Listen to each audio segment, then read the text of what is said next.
KK line విషయంలో ఇంతవరకు స్పందన లేదు. ప్రకటన వచ్చి వారం రోజులు అయ్యింది. కనీసం ఇప్పటికీ కూడా కూటమి నాయకులు స్పందించట్లేదు. కనీసం చర్చలకు పిలవట్లేదు. అసలు ఎవరు ఈ గైడ్ లైన్స్ రెడీ చేస్తా ఉన్నారు?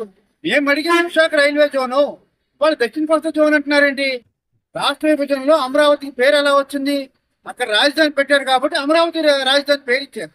ఇవాళ రైల్వే జోన్ ఇక్కడ కావాలని పోరాటాలు త్యాగాలు కొనసాగాయి కాబట్టి దీనికి విశాఖ రైల్వే జోన్ పేరు వచ్చింది. మీరు మరి దక్షిణ కోస్తా రైల్వే జోన్, ఈస్ట్ కోస్తా రైల్వే జోన్ అన్నింటిలో కూడా అన్యాయం చేస్తా ఉన్నారు. ఇవాళ ఉద్యోగాల్లో కానీ, నియామకాల్లో కానీ, నిధుల్లో కానీ విశాఖ గొంతు నొక్కుతా ఉన్నారు. ఆంధ్రప్రదేశ్ హక్కులు కాలు రాస్తా ఉన్నారు. నేను హెచ్చరిస్తా ఉన్నాను 1-4 సార్లు. మళ్ళీ మేము విశాఖలో ఒడిశా బస్సులు అడ్డుకుంటాం, ఒడిశా భువనేశ్వరం వెళ్ళే రైళ్లను కూడా అడ్డుకుంటాం. తమాషాలు చేస్తా ఉన్నారా? ఇక్కడ ప్రజలేమో కూలి పనులు చేసుకుంటుంటే వాళ్ళకి లక్షల్లో జీతాలా? బీహార్, బెంగాల్, ఒడిశా వాళ్ళకి లక్షల్లో జీతాలా? ఇక్కడ వాళ్ళు 10-15 వేలు కూడా ఉద్యోగం లేదు, కూలి పనులు చేస్తా ఉన్నారు. ఏమిటి పరిస్థితి? విశాఖ రైల్వే జోన్ వచ్చిన తర్వాత కూడా మాకు అన్యాయం జరుగుతుంది కాబట్టి ఖచ్చితంగా మమ్మల్ని చర్చలకు పిలవాల్సిన అవసరం ఉంది.